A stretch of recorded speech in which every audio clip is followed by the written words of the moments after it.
Hemos hecho una buena cantidad de videos sobre diversos aspectos acerca del juego medio, el cierre y sobre todo las aperturas.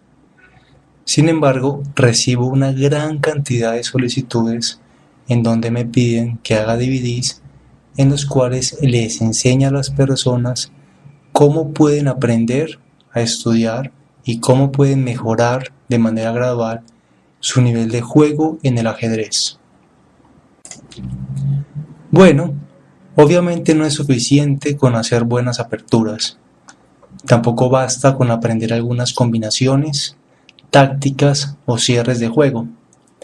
Básicamente porque hay otros aspectos del juego, tales como desarrollar un plan, encontrar los criterios adecuados para buscar movimientos, o también tener criterios adecuados para buscar planes.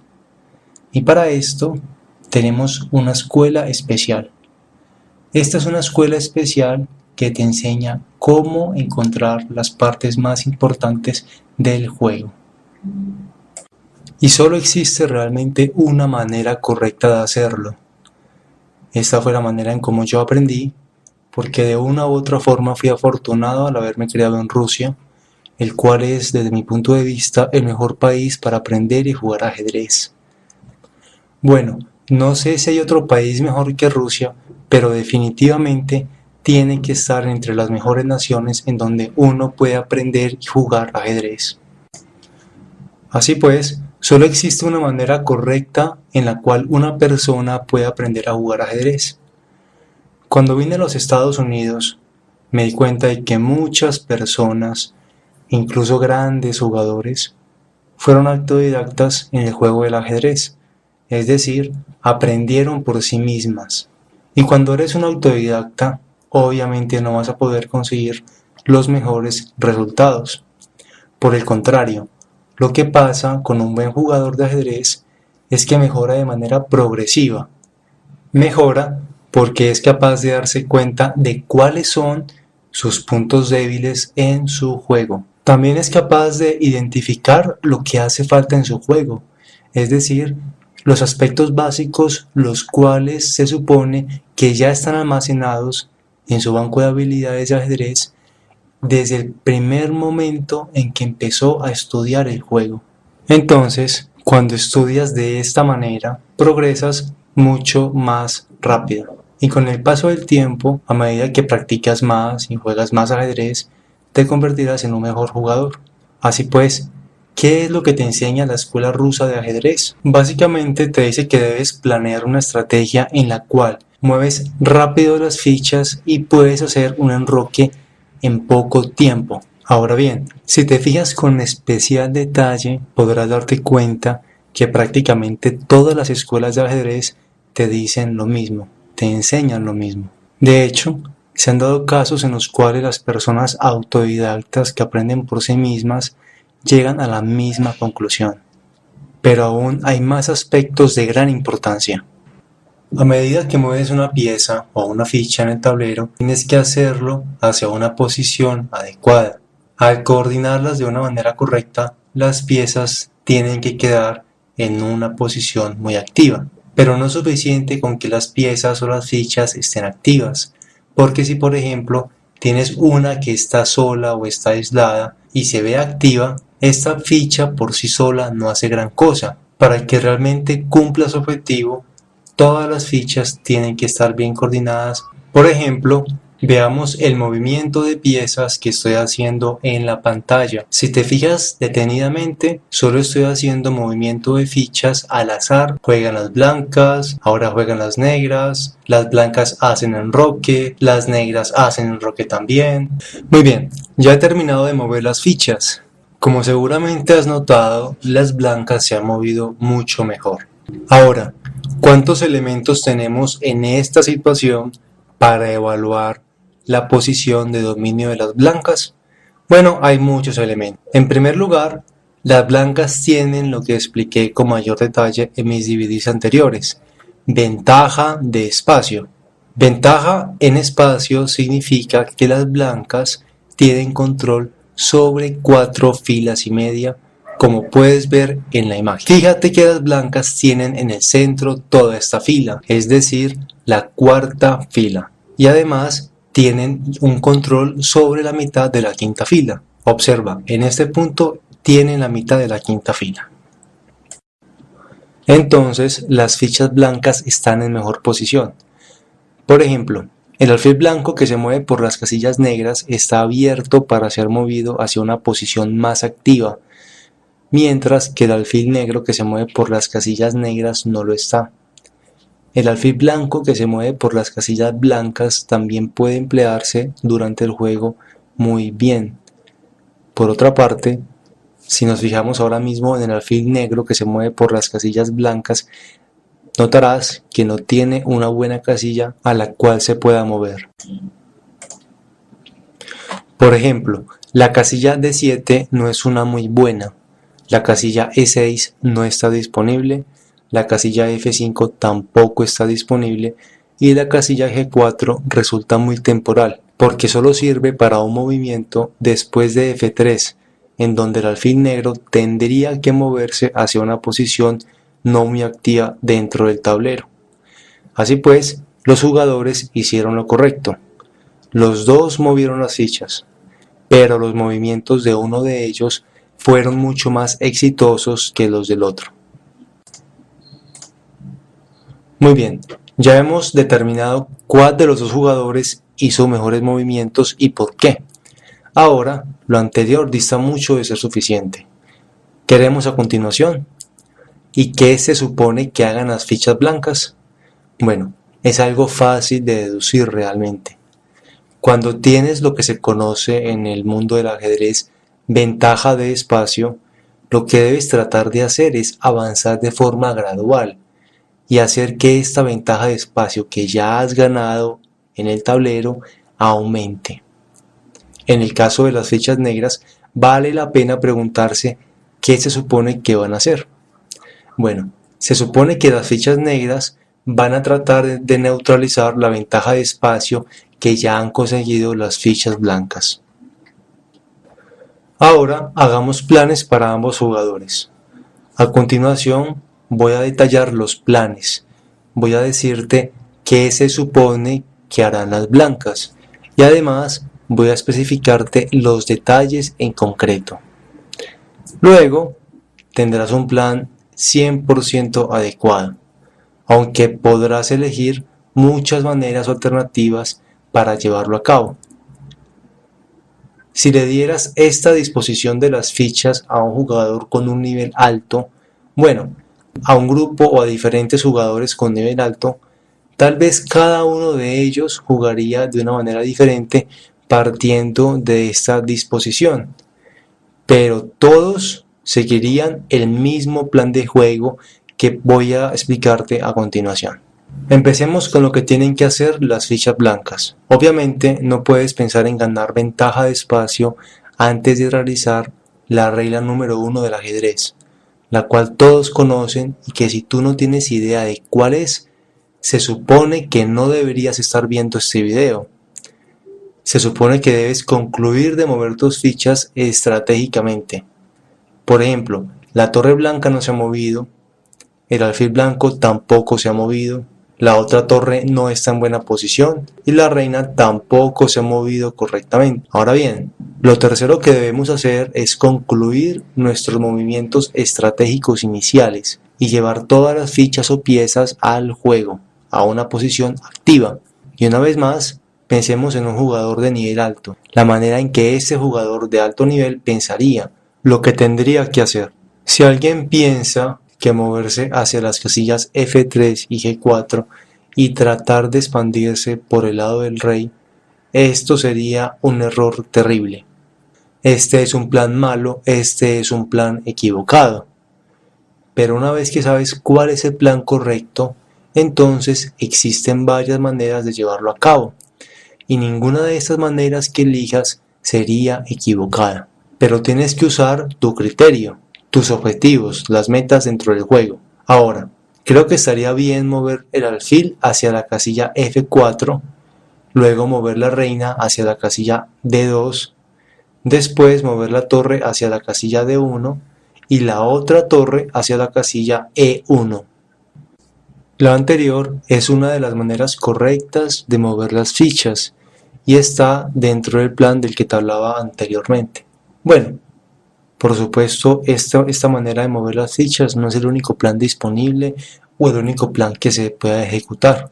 Por ejemplo, no quieres mover el alfil hacia la casilla E3 porque le darías al caballo la posibilidad de atacar en G4. En un plan adecuado puedes mover el caballo hacia la casilla C6. El peón toma el caballo. Luego mueves el alfil hacia la casilla F4 y de esta manera intentas moverlo. Después de todo lo anterior, puedes tratar de jugar hacia la casilla E5.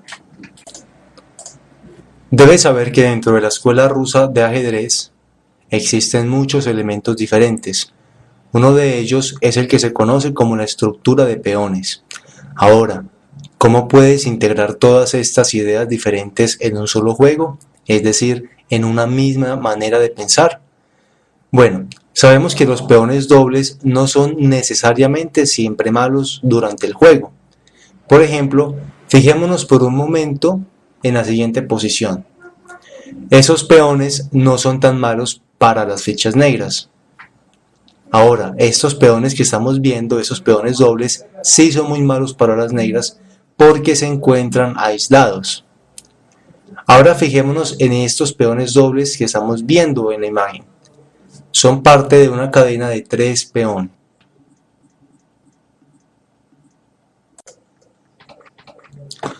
Pero no puedes jugar aquí debido a la estructura de los peones, la cual limita el movimiento de las fichas. No. Vamos a mover el caballo hacia la casilla C6. Allí el peón lo toma. Ahora el alfil hacia la casilla F4. Y ahora podemos seguir desarrollando el juego hasta tomar la casilla E5. Todos los movimientos anteriores para tratar de aislar a los peones dobles de las fichas negras. Entonces, lo anterior está en la lista de cosas que son adecuadas para las fichas blancas. Es otra manera de jugar, es otra estrategia a seguir. Ahora, ¿hay otras maneras de jugar? Sí, por ejemplo, el caballo hacia la casilla E2. Ahora, este movimiento también cabe dentro del plan general del que hablamos anteriormente, aunque no esté moviendo una ficha nueva, o sea, una ficha diferente.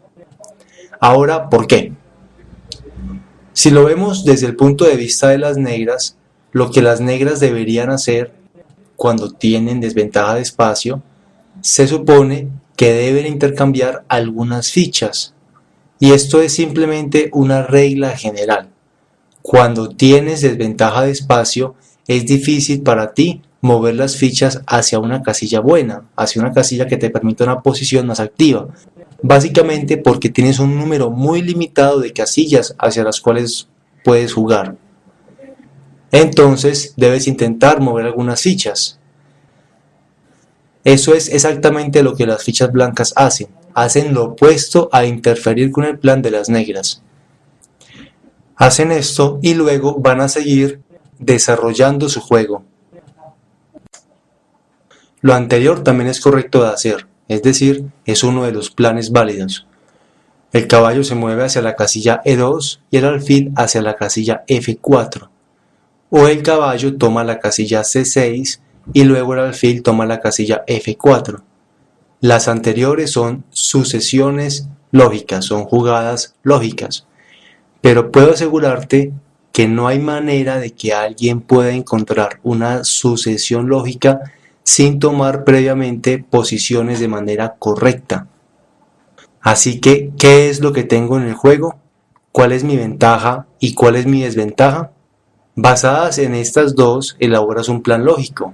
Es la única manera en que se supone se juega el ajedrez.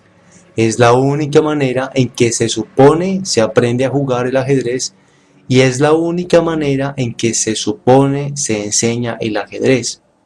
Es la manera indicada de pensar. No quiero profundizar mucho con esta disposición de las fichas que vemos en la imagen. Mi objetivo era mostrarte uno de los ejemplos. Cómo se mueven las fichas en el tablero, cómo se mueven estratégicamente, cómo se coordinan y el tipo de pensamiento que debes tener durante una partida de ajedrez. Ahora, por favor, déjame hablarte un poco sobre una de las maneras más peligrosas de pensar respecto al ajedrez. En mi recorrido o en mi experiencia, he tenido la posibilidad de conocer a muchos jugadores con todos los niveles de juego, empezando por jugadores con un nivel realmente bajo, lo que podríamos decir algo así como principiantes, hasta incluso grandes maestros. En total, cerca de unos 220 o incluso unos 230 jugadores. Es un número muy aproximado. Y es muy difícil porque los jugadores más fuertes están en este rango que he mencionado. Y como te decía, lo más difícil de cambiar para este tipo de jugadores es su manera de pensar respecto al ajedrez. Sencillamente porque no aprendieron a pensar de la manera correcta cuando estaba aprendiendo a jugar ajedrez. Es algo similar a lo que sucede con los niños. Para ellos es más fácil aprender un idioma cuando son casi unos bebés y no cuando ya tienen cerca de unos 20 años. Entonces, ¿qué hicieron mal estos jugadores? Por ejemplo, algunas veces juegan aperturas las cuales nada tienen que ver con los criterios normales para jugar el ajedrez. Hacen una apertura como esta que estamos viendo en la imagen e incluso llegan a pensar que es una muy buena apertura.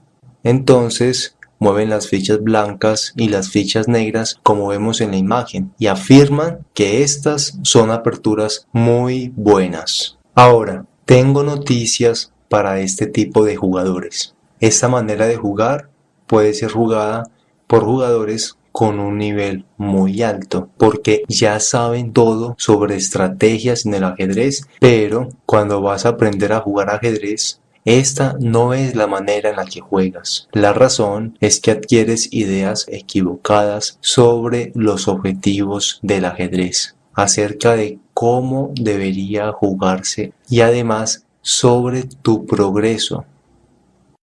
Así que solo los jugadores con un nivel muy alto, es decir, quienes ya han pasado por toda esta escuela, pueden jugar de esta manera, porque no se encuentran en una etapa de aprendizaje en el ajedrez. Pero adivina, de todos los jugadores de alto nivel y que conocen muy bien el juego, no pude encontrar a ninguno que quisiera jugar con esta disposición de las fichas negras que estamos viendo en la imagen. Por lo tanto, es una manera equivocada de jugar desde muchos puntos de vista. En primer lugar, no vas a aprender nada sobre el juego. En segundo lugar, vas a formarte ideas equivocadas sobre las prioridades en el movimiento de las fichas. Y lo más importante, vas a quedar en una posición muy mala dentro del juego. Así pues, esta no es la manera correcta de pensar. Así que la manera en la cual se supone se debe jugar el ajedrez en lo que se refiere a las aperturas. Bueno, empecemos con las aperturas. Cada parte del juego tiene algunas reglas generales. Bueno, en las aperturas, además de mover las fichas rápidamente, salvaguardar tu rey haciendo enroque, existen otras ideas como enfrentar a tu oponente en el centro para establecer cierto espacio para tus fichas. Por ejemplo, esa es la razón por la cual no queremos jugar con las fichas blancas de esta manera y estar con una posición tan abierta. Esta es una posición muy mala y debo decirte que en las manos de un jugador con un nivel muy alto, jugando con las fichas blancas, ya habrías perdido la partida. Entonces, tienes que ser muy competitivo en el centro. Tienes que tener presente mover las fichas estratégicamente en corto tiempo. Los anteriores son el ABC sobre acerca de qué se tratan las aperturas en el ajedrez. Pero no vamos a hablar sobre diversas aperturas, y tampoco voy a enseñarte cómo jugar aperturas en este DVD. No, eso ya lo hemos hecho y también lo haremos en el futuro. Estoy tratando en este momento de que algunas personas empiecen a pensar de manera correcta y de pensar sobre el ajedrez de la manera indicada. Tuve la gran fortuna de tener un maestro muy bueno.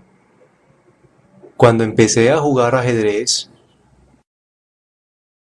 tenía un maestro muy bueno y pensé, wow, él me está explicando todo de manera muy clara, todo lo que yo mismo te acabo de decir. Creo que tuve el mejor maestro que pudiese existir en todo el mundo. Y bueno, solo hasta que transcurrió mucho tiempo, me di cuenta de que todo lo que él hizo fue, y por supuesto que era un buen maestro, quiero dejar eso claro, pero todo lo que hizo fue seguir unas ideas muy bien desarrolladas por la Escuela Rusa de Ajedrez sobre cómo se enseña el ajedrez. Pero ¿por qué la escuela rusa tuvo este nivel tan alto en comparación con otras escuelas en todo el mundo? ¿Son los rusos más inteligentes que cualquier otra nación? Para nada en absoluto. La razón es porque el ajedrez se convirtió en la actividad número uno en Rusia y fue puesto en un nivel de importancia muy alto por parte del gobierno. Así que si bien el gobierno no podía comprender a las personas en muchas maneras, ni ofrecer muchos placeres alternativos en la vida, actividades diferentes, lo que hicieron fue desarrollar esta gran escuela del ajedrez. Contrataron a los profesionales con más nivel y además pusieron a varios científicos a trabajar en la materia. Así, demostraron que esta manera de enseñar el ajedrez ofrecía muy buenos resultados a largo plazo. Bueno, y junto con el apoyo del gobierno, los jugadores rusos de ajedrez empezaron a usar esta escuela y ellos fueron una fuerza dominante durante muchos años en el mundo y de hecho aún lo son. Y creo que esa es la razón más importante que explica la dominación rusa en el ajedrez. Desde, no sé, desde 1920 hasta, hasta nuestros días, puede ser. Sí, diría que hasta nuestros días. Bien, ahora bien, empecemos a hablar sobre diferentes ideas y diferentes puntos importantes de la escuela rusa de ajedrez.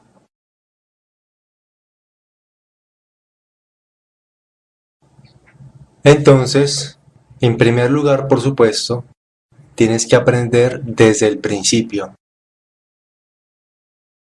Tienes que aprender a crear patrones, tienes que aprender algo de táctica, tienes que aprender sobre combinaciones. Pero te guste o no, tarde o temprano tendrás que pasar por esta etapa de aprendizaje. Y existen millones de libros que te pueden enseñar diferentes combinaciones, ataques dobles y muchas otras cosas. Pero aquí no vamos a hablar sobre este tema.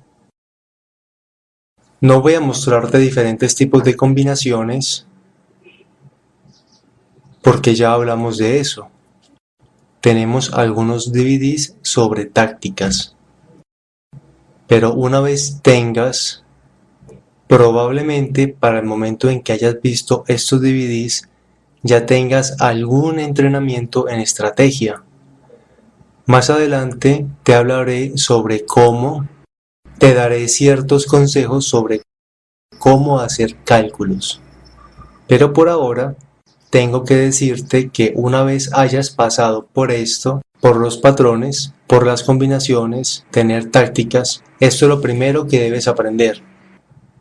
Porque luego Voy a darte algunos consejos sobre posicionamiento y algunas bases sobre el posicionamiento y juego de posicionamiento y juego táctico. En cualquier partida de ajedrez, los aspectos anteriores van juntos, porque no existe una manera de jugar con posicionamiento sin usar algún tipo de estrategia. Tienes que usar tus tácticas tú mismo o estar consciente de las que va a utilizar tu rival. Así que estos dos elementos van unidos. Son componentes necesarios del juego.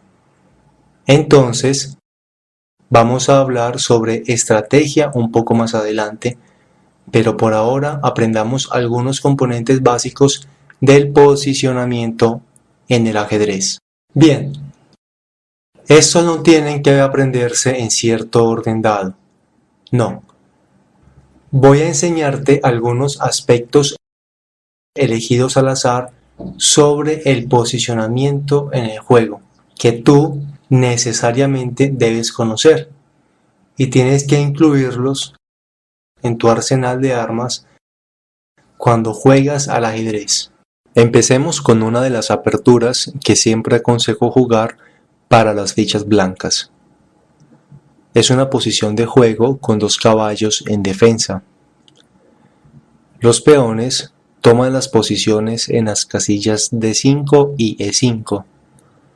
Y por favor nota que mi objetivo en este caso, en este momento, no es mostrarte cómo jugar esta disposición de las fichas, esta apertura, sino mostrarte cómo aprovechar algunas de las ventajas posicionales y por qué son tan importantes. Alfil blanco a B5, caballo negro a E4, caballo blanco toma D4, alfil negro a D5, alfil blanco toma C6, el peón negro toma C6, enroque de las fichas blancas, alfil negro a C5, peón blanco a F3, caballo negro a G5, peón blanco a F4, caballo negro a E5, alfil blanco a E3, las negras hacen enroque, caballo blanco a D2, caballo negro toma la D2, reina blanca toma D2, alfil negro a B6, caballo blanco a B3. En este punto quisiera detenerme y hablar sobre estas posiciones. Primero, sin hacer ningún movimiento. En este momento, las fichas blancas tienen una ventaja significativa. ¿Y por qué? Bueno, las fichas negras tienen peones dobles, pero eso puede sonar como si me estuviera contradiciendo respecto a lo que dije hace un momento, que los peones dobles, si hay 3 peones y no están aislados y son parte de una cadena, no son un problema. Eso es cierto, pero no son un problema al estilo de una debilidad o que estos peones vayan a ser atacados. No, estos peones no serán atacados y están muy seguros, pero son un problema. Son un problema para las fichas negras porque estos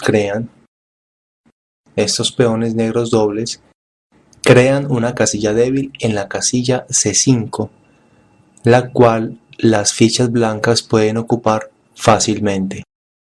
Eso puede significar que eventualmente las fichas negras tendrán que perder este alfil por un caballo o por otro alfil. Y luego, las fichas negras tendrán 4 peones del lado de la reina, que estarán completamente bloqueados durante toda la partida. O sea que estos peones nunca podrán moverse. Por ejemplo, veamos por un momento esta posición.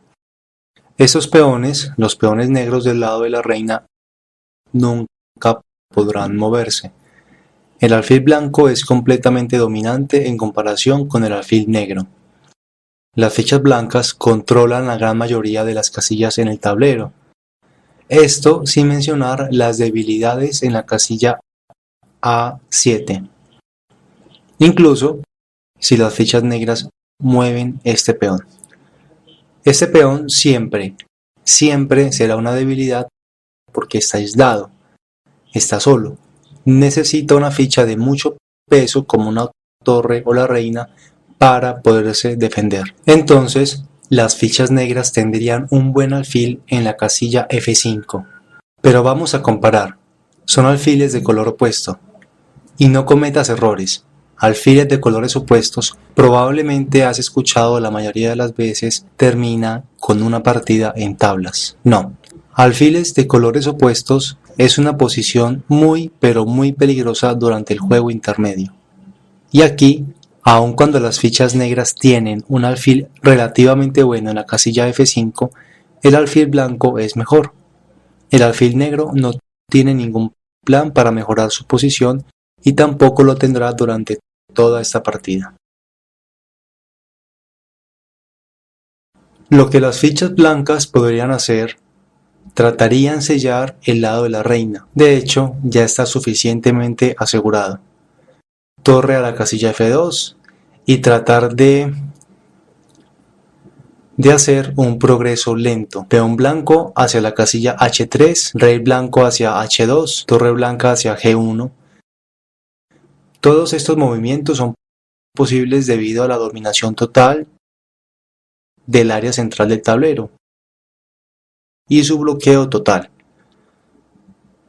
Así que los peones dobles, más allá de ser débiles o atacables, podrían tener otro problema.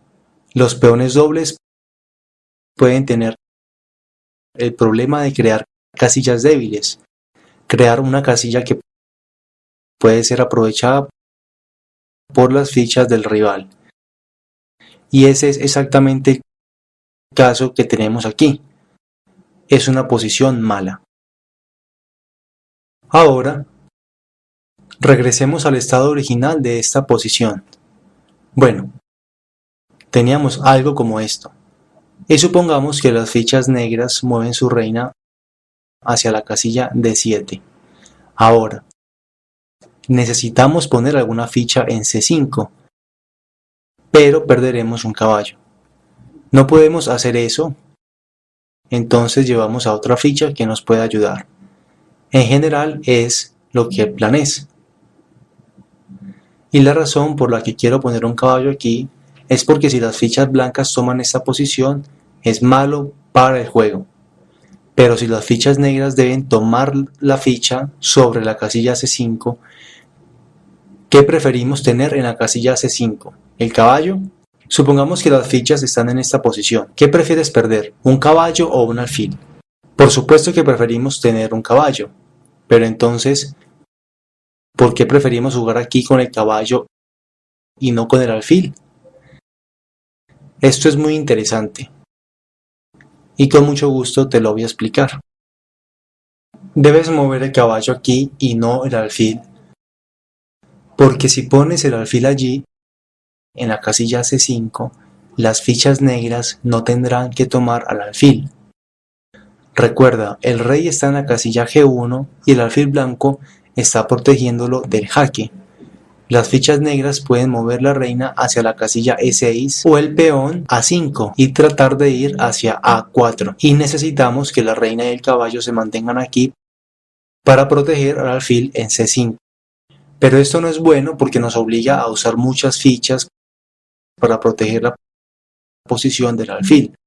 Por supuesto, si supiéramos que las fichas negras van a tomar al alfil blanco, pondríamos al alfil en la casilla C5, pero el caballo a la casilla C5 es un movimiento mejor. Sin embargo, si llevas el alfil a la casilla C5, también es una buena jugada, sería una casilla sólida, y si las fichas negras no lo toman, entonces puedes darle apoyo con el peón en B4 y tu reina estaría prácticamente libre para moverse. Ya has establecido un bloqueo, por lo que no necesitas que tu reina se quede allí. Puedes llevarla hacia otras partes del tablero, a otro lugar, en este caso al lado del rey. Entonces, esto es muy importante. Una vez que hayas tomado control sobre la casilla C5, logras desmovilizar por completo las fichas negras y dominas totalmente el tablero. Entonces, miremos el tablero. En el centro, las fichas negras no tienen nada que hacer. Si mueven el peón hacia la casilla E6, las fichas blancas moverán el alfil a la D4. Del lado de la reina de las fichas negras es en donde es obvio que puedo hacer la afirmación de que no tienen nada que hacer. Del lado del rey, las fichas negras tampoco tienen nada que hacer. Entonces, ¿qué tienen las fichas blancas? Después de completar el bloqueo, las fichas blancas tienen el potencial de mover hacia la fila 5. Aun si las fichas negras mueven el alfil hacia la casilla F5, el potencial sigue allí. Las fichas blancas tienen ventaja de espacio y además tienen el potencial de llevar a cabo un ataque muy poderoso, usando todas estas fichas del lado del rey. Entonces, puedo decir que las fichas negras han perdido el posicionamiento, porque algunas veces perder no significa perder tu torre o tu oponente tomar tu reina. No. Cuando no tienes un plan en absoluto, o si yo tuviera que elegir darle un consejo a uno de los dos jugadores sobre cómo jugar esta disposición de las fichas, por ejemplo a las fichas negras, sería muy difícil para mí dar algún tipo de consejo. En este momento no tendría ningún consejo que ofrecerles a las fichas negras, porque las fichas negras prácticamente no pueden hacer nada. Están en una posición muy mala. El único consejo que daría en este momento sería observar y esperar a que el rival se equivoque. Y sinceramente yo odio ofrecer este tipo de consejos. Nunca hago eso, pero no tengo otro consejo que dar en este caso. Entonces, esta es una posición muy mala. Es un ejemplo muy bueno de dominar casillas débiles. Lo que acabo de decirte es un aspecto muy importante del juego posicional. No se aplica para esta disposición. Permíteme mostrarte una apertura muy diferente. Una apertura muy diferente. Casilla de 4, casilla de 5, casilla de 6. Una apertura muy frecuente jugada por ambos jugadores. Caballo blanco a F3, peón negro a C5, peón blanco toma D5, peón negro toma D5. Es un intercambio de posiciones normal. Caballo negro a casilla C6, enroque de las blancas, enroque de las negras, alfil blanco a G5, peón negro toma D4. Esto es lo último en teoría para estas posiciones. Alfil negro a casilla G4, torre blanca C1, torre negra a E8, torre blanca a E1. Ahora, déjame decirte algo. Existe una gran controversia en cuanto a una enorme cantidad de aperturas sobre el valor del peón en la columna D. Es el peón aislado, del cual puedes evaluar el aislamiento de unas cuantas maneras diferentes. Bueno, de más de una manera. Primero que todo, este peón, como tal vez se puede ver en la imagen, tiene una debilidad. Puede ser atacado, las fichas blancas tienen sus caballos desplegados en la casilla D4, pero por otro lado, este peón también controla ciertas casillas centrales, la casilla C4 y la casilla E4. También, las fichas negras ganan cierto espacio gracias a este peón, y tal vez puedan jugar con esta posición para tener cierta actividad, desarrollar algún ataque. Esta apertura fue jugada por muchos jugadores fuertes y sigue siendo una posición muy jugable. Pero una de las estrategias que tal vez las fichas blancas puedan usar con este tipo de posiciones es esta que vemos en la imagen. Ahora, puedes ver que las fichas blancas no tienen un peón débil en la casilla D5. Obviamente el peón D no es débil. Supongamos que las fichas blancas protegen al peón, pero lo que tenemos es que las casillas C5 y D4 sirven como posiciones de avanzada para centralizar las fichas de las blancas. Las fichas blancas van a tener varias fichas centralizadas, pero va a ser el mismo bloqueo que acabamos de ver en el ejemplo anterior para la defensa de los caballos. Pero, ¿qué es lo que tenemos aquí? Con el fin de que este bloqueo sea muy útil y muy efectivo, debemos poner en C5 un caballo o un alfil. Por supuesto, un caballo es una mejor posición en la casilla C5, pero prefiero mucho más tener un alfil en la casilla C5. Debido al hecho de que el caballo se posiciona mejor en C5, jugaría alfil a C5. Intercambiaría esas casillas entre alfiles, por ejemplo, y luego pondría mi caballo en C5 y la reina en D4. Luego, notarías que las fichas negras están completamente bloqueadas por el lado de la reina, y las fichas blancas pueden lentamente generar mucha presión del lado del rey. Esa es la idea del bloqueo. Entonces, el bloqueo es uno de los aspectos más importantes de la estrategia.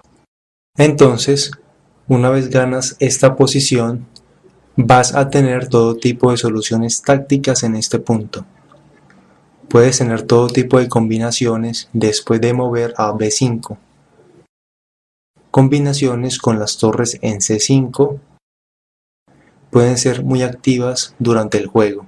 También algunas jugadas estratégicas con relación a los flancos.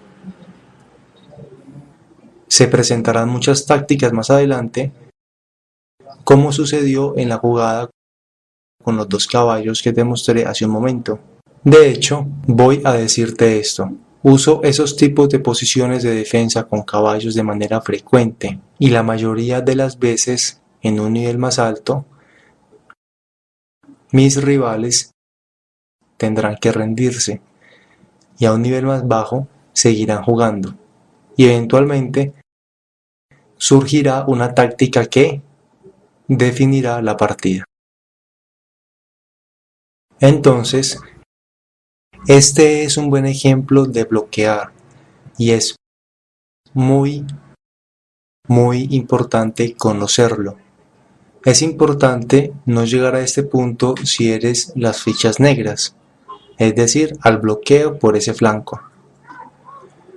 ¿Y cómo saber usarlo para tratar de poner a tu rival ante esta posición tan difícil?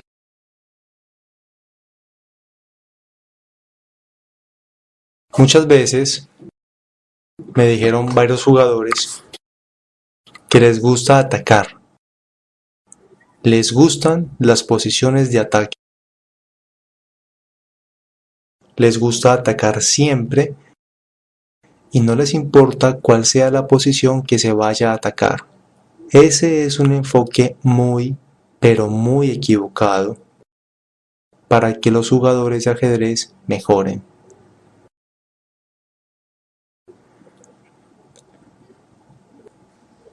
Porque para atacar la posición del rey de tu rival, debes estar preparado de manera apropiada usando la estrategia que elijas, además del juego posicional. Entonces, el ataque tiene que estar muy bien justificado, y si no está muy bien justificado, la mayoría de las veces todo termina en un gran desastre. Permíteme darte unos ejemplos. Bien, empecemos con la defensa india del rey y la posición Samish. Alfil a la casilla E3, peón a la casilla E5 y peón a la casilla D5.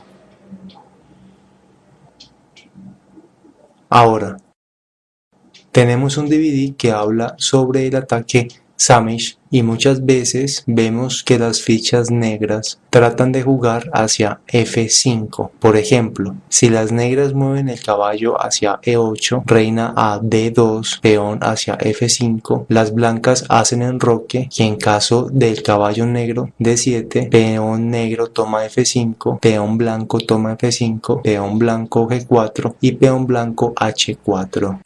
Ahora, este es el tipo de ataque que está bien justificado y además es correcto jugar. Ahora, puedo darte muchos ejemplos diferentes sobre cuándo tiene un gran sentido hacerlo y luego te puedo dar una gran cantidad de ejemplos de cuándo no tiene ningún sentido en absoluto. Bueno, déjame que te dé diferentes ejemplos. Por ejemplo, casilla D4. El mismo ataque Samish.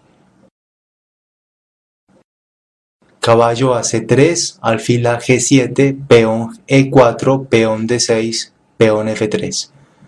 Las negras hacen enroque, alfil E3, peón C5, peón D5, peón E6, reina D2, peón toma D5, peón toma D5.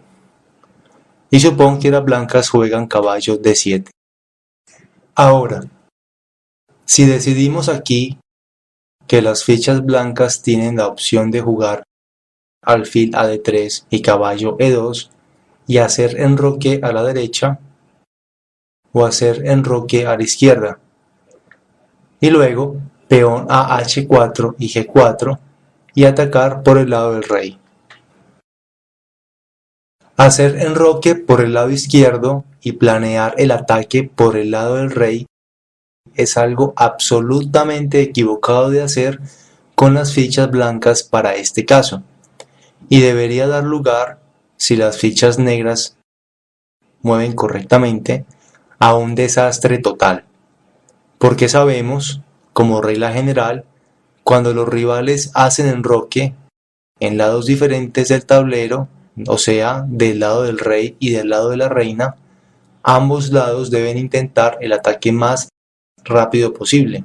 En este caso, el ataque de las negras debería ser mucho más rápido que el de las blancas. ¿Y por qué? Las negras tienen un alfil completamente poderoso en G7 y una manera muy rápida de abrir B5, incluso si se pierde un peón.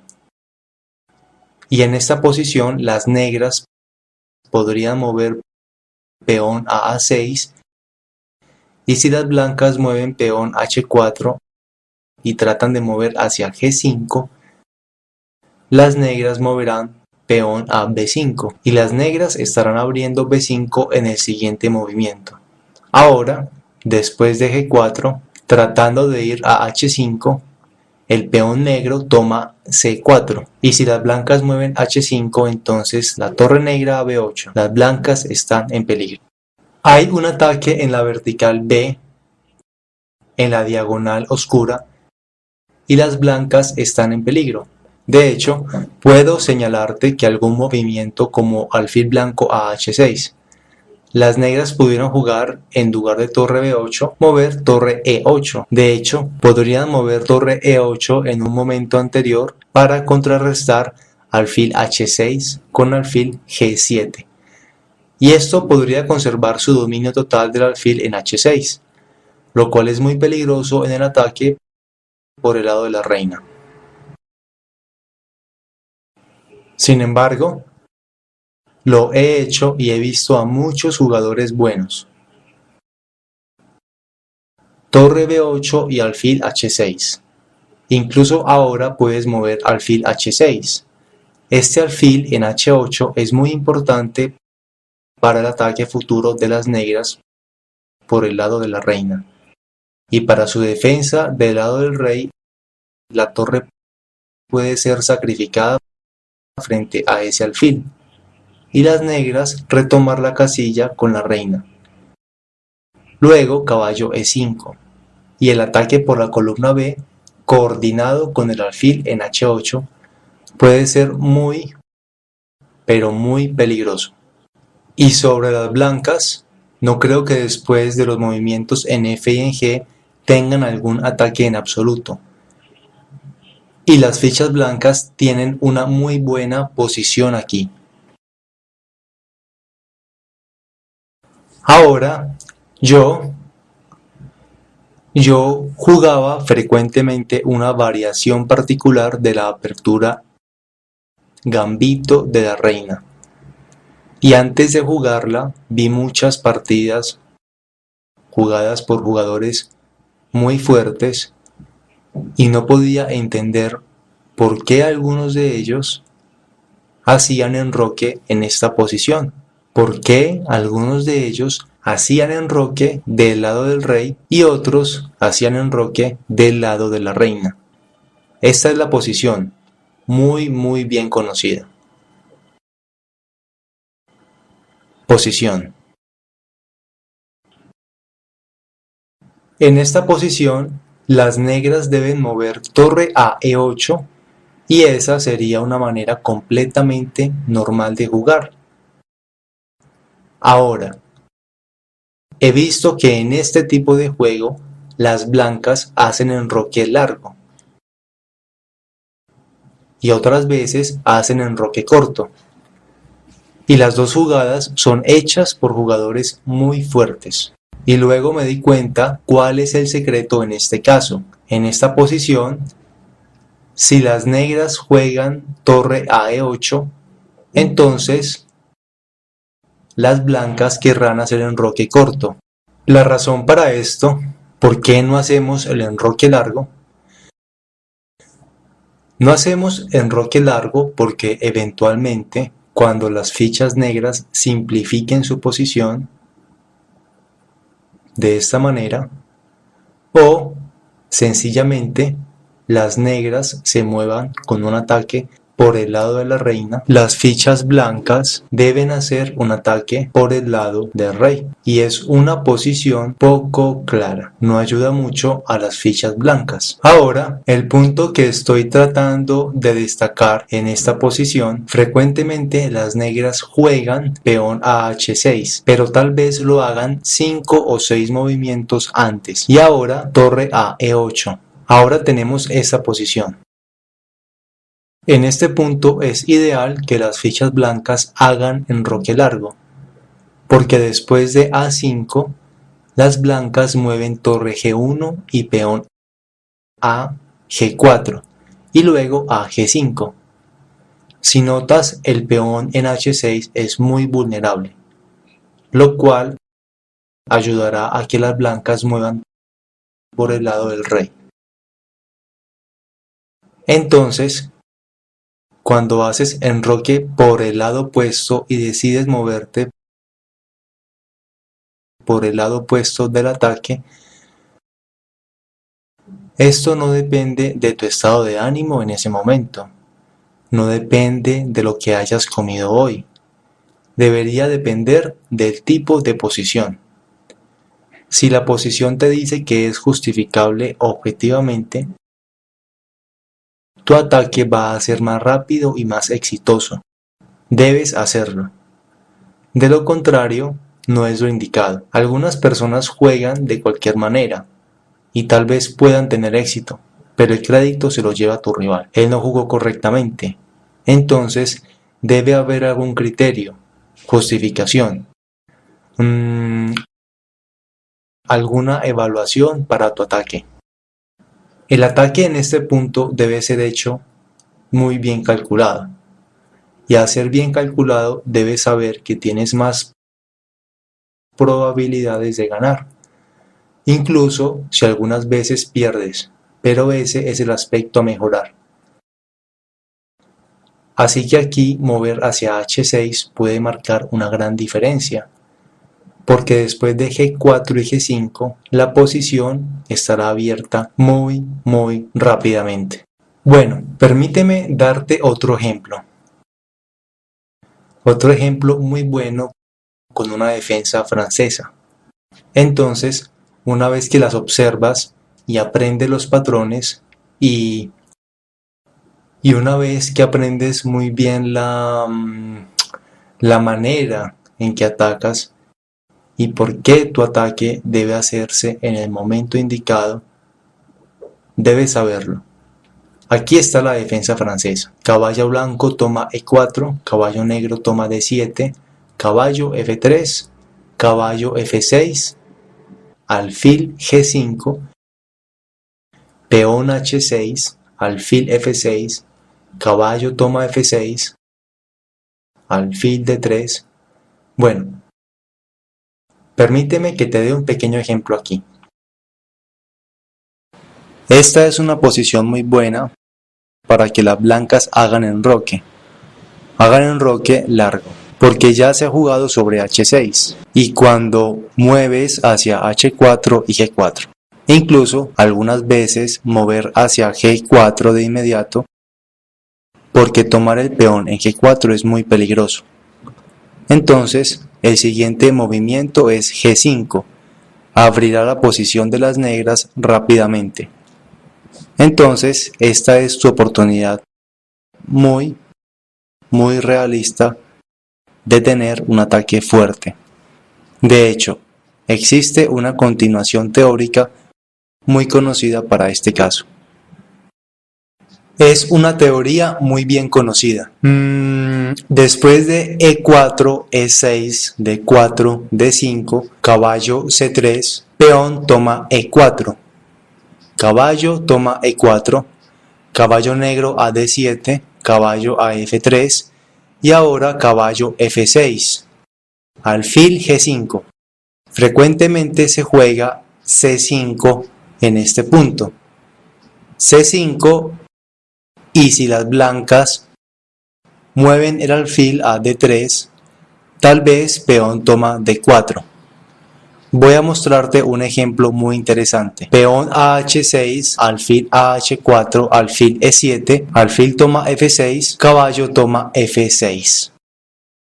Te estoy mostrando el tipo de posición a la cual estaba tratando de llegar. Este es el tipo de posición. Algunas veces usas el peón en D4 a manera de escudo, porque en el futuro, cuando tomes el caballo en F6 y realices tu ataque con G4 y H4,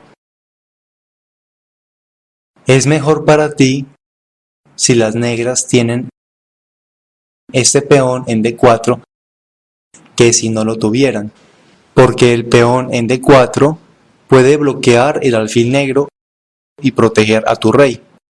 Ahora, G4 y G5 junto con reina E4 y torre G1 van a ser muy peligrosos para las negras. Aquí creo que las negras sencillamente están perdidas. Entonces, esos ataques son muy importantes. Es bueno cuando dices que quieres atacar. Tú no solo pones los peones y te mueves por el lado del rey o de la reina. Tienes que tener una buena justificación para hacerlo. Algunas de las justificaciones de las que te acabo de mostrar. Entonces vemos muchos patrones de ataques diferentes. Hay algunos ataques, la mayoría de los ataques que preparas, bien planeados y ejecutados. Pero hay algunos ataques, algunas veces atacas a tu rival sin ninguna preparación, pero esa es una parte de un pensamiento concreto y sucede en pocas ocasiones. Entonces debes ignorar esa parte porque no vas a aprender nada que sea bien planeado, bien justificado. Y tienes que poder explicarte a ti mismo verbalmente, sin mover las fichas, por qué crees que este ataque será exitoso. Y solo entonces puedes llevarlo a cabo bien. Bien. Esta es una de las diferentes variaciones de la defensa francesa. Esta también es una de las variaciones que aconsejo jugar para las fichas blancas. Peón E5, peón C6, alfil D2, caballo E7, caballo D5, alfil toma D2, reina toma D2. Las negras hacen enroque, las blancas hacen enroque, caballo C6, peón F4, peón A6, caballo D6, peón toma D4, caballo F3. Ahora, esta posición, nuestro caballo en D6, no se mantiene muy bien. Preferimos tener al caballo en D4. El caballo en D6 no está muy bien porque las negras lo tienen fácil para cambiarlo. Entonces, en este caso, ¿qué pudimos haber hecho que estuvo mal? Retrocedamos. Retrocedamos y déjame mostrarte cómo se supone que jugamos y cómo podemos justificar nuestro plan futuro, el cual es atacar del lado del rey. En este caso, peón E4, peón E6, peón D4, peón D5, caballo C3, alfil B4, peón E5, peón C5, alfil B2, caballo D7, caballo B5, alfil toma D2, rey toma D2. Las negras hacen enroque. ¿Qué deben hacer las blancas en esta posición? No hacer enroque del lado del rey, sino hacer el movimiento universal, movimiento que vas a necesitar sin importar si haces enroque del lado del rey o del lado de la reina. Debes mover el peón a F4. La razón por la cual necesitas F4, tal vez me preguntes, ¿qué pasó con el movimiento de las fichas en los primeros momentos? De lo que estaba hablando en el principio del video. Bien, la razón por la cual se necesita F4 es porque necesitamos mover el caballo a F3 en la siguiente jugada, y F4 es un movimiento necesario porque cuando las negras tomen el peón en D4, nuestro peón en E5 tiene que estar bien protegido y tenemos que estar seguros de poner presión en el peón E. Y es importante mantener el peón en E5. Entonces, lo que hacemos después de mover el caballo es mover a F4. Luego, tu rival mueve caballo C6 y nosotros caballo F3. Ahora, nuestro peón en E5 no puede ser tomado. Entonces, si tu rival toma D4, podemos tomar D4 de inmediato o mover después de hacer enroque. Sin embargo, te dije que el caballo está mejor en D4 que en D6, pero algunas veces no depende de ti. Tu rival tal vez se mueva en A6 y luego tome D4. Ahora, tu caballo está atascado en D6. Tú mueves alfil D3, tu rival F6 y tú haces enroque del lado del rey. Debes hacer enroque del lado del rey porque está basado en variaciones concretas. Debes poner tu torre en la fila F rápidamente porque las negras toman E5 y nosotros de nuevo, y tiene mucho que ver con la debilidad del peón E5, y el peón E5 protege al caballo en D6. Ahora las negras tienen que dar un par de varias continuaciones. Las negras pueden jugar contra las debilidades del peón E5. Pueden hacerlo con el caballo tomando E5 y luego tomarlo con el caballo. O las negras pueden mover torre F3 y luego tomar E5. En ambos casos, las blancas deben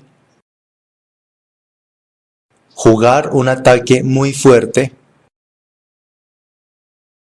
por el lado del rey.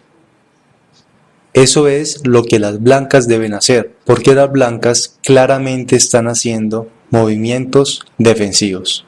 En el caso de que el caballo tome E5, tomamos E5 con el caballo. Y si las negras toman F1 con la torre, tomamos F1 con la torre. Y la reina toma D6. Las negras tienen 2 peones adicionales, pero no los ha movido estratégicamente. Puedes ver que tenemos 4 fichas: reina, alfil, caballo y torre. Todas ellas están bien coordinadas en el ataque del lado del rey.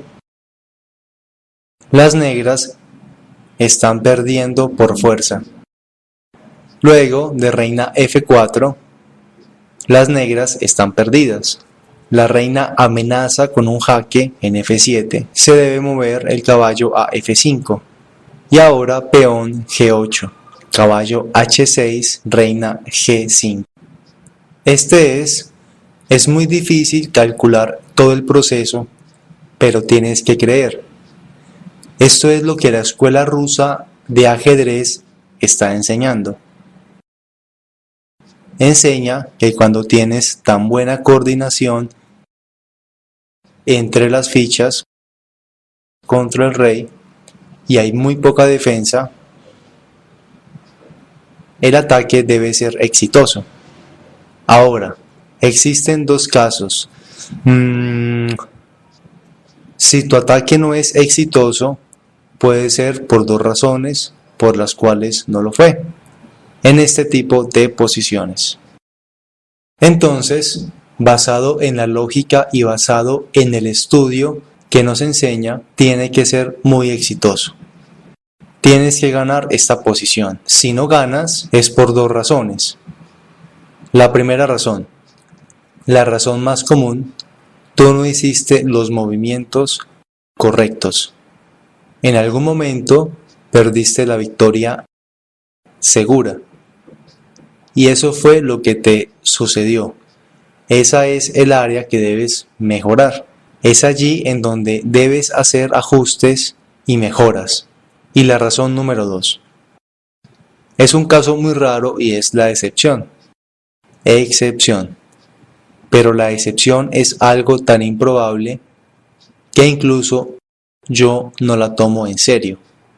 Ni siquiera deseo discutirlo porque creo que he visto este caso 1 o 2 veces en toda mi vida, observando cientos de miles de partidas de ajedrez. Entonces, no deberíamos ni siquiera tenerlo en cuenta. En este caso, movemos reina a F4, amenazando con un jaque. Caballo F5, peón G4. Ahora, caballo. El caballo debe moverse y proteger la casilla F7. Caballo H6 y luego reina a G5.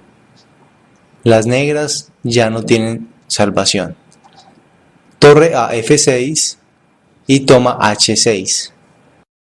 No hay salvación en absoluto. Alfil D7, torre a F6 y la torre toma H6 y sencillamente gana la partida. Rey a H8, torre toma H6, caballo F7. En reina E7, tú solo juegas alfil H7, tomando la reina en el siguiente movimiento. Si el rey toma el alfil, la torre toma H6. Y si el rey a G8, solo caballo G6. Entonces, las negras están perdiendo. En este caso, de hecho, esta es una muy buena manera de ver por qué el ataque debería ser exitoso. De hecho, esta es la manera de probarlo. Cuando tenemos tantas fichas, pero tantas fichas en posiciones tan ventajosas, tenemos que ser exitosos. Pero por otro lado, las negras pueden tratar de tomar el peón E5 débil. Si juegan aquí, en esta posición. Si mueven la torre a F3, caballo en D6, y si mueven la torre a F3. Pero cuando la torre toma F3, una de las posibles continuaciones, y de hecho es una continuación muy interesante, caballo toma E5. Un movimiento muy interesante es reina a F4. Luego, caballo toma F3. Peón toma F3. Ahora, aquí, la posición de las negras parece mucho menos peligrosa. Ni siquiera peligrosa. Pero las negras tienen dos peones adicionales. Bueno, esta posición es casi igual. Las negras tienen que mover caballo a F5 porque la reina F8, el alfil toma H7. Y si caballo a F5, las negras pueden mover alfil, toman F5 y peón toma F5. Las blancas tienen un caballo muy fuerte en D6, tal vez muevan torre E1, tienen buena posición. O las blancas tal vez intenten rey H1. De hecho, este es un movimiento muy peligroso para las negras, porque un movimiento después de reina F6, el cual parece más o menos un movimiento sensible, caballo E8 casi, no casi, gana la partida, porque después de reina E7, caballo toma G7 y sencillamente gana. Voy a mostrarte unas sucesiones rápidamente en este caso. Reina toma G7, obviamente no es buena. Y si el rey toma G7, nota que si las negras no toman el caballo, caballo a H5, las blancas van a tener una posición de mucha ventaja. Y después de que el rey toma G7, torre G1, solo gana la reina negra. Rey a E8, reina D7. Y en rey F8, las negras pierden la reina después del jaque. Rey E8, torre G8 y jaque. Y luego torre G7. Eso gana la reina. Y si el rey va a F7, luego reina H6, también gana la reina negra. Reina F6, la reina toma H7. Luego torre G6. Y no hay otra manera porque en rey E8, la misma torre G8, jaque. Y luego torre G7. Bien, esto muestra por qué el ataque es exitoso, pero en ambos casos, porque antes de probar que el ataque fue exitoso, te mencioné que hay una explicación lógica. La explicación está ahí. Tenemos fichas activas muy bien posicionadas, pero no es suficiente solo tener fichas activas. Tienes que estar seguro, con el fin de atacar, que tu ataque sea exitoso. Las fichas de tu rival deben ser pasivas o no muy activas, y luego debes vencer. Si las fichas de tu rival también son activas, no hay problema, pero entonces no sacrificas dos peones al hacer este ataque. Aquí está el caso. La razón por la cual sacrifiqué dos peones, porque somos más activos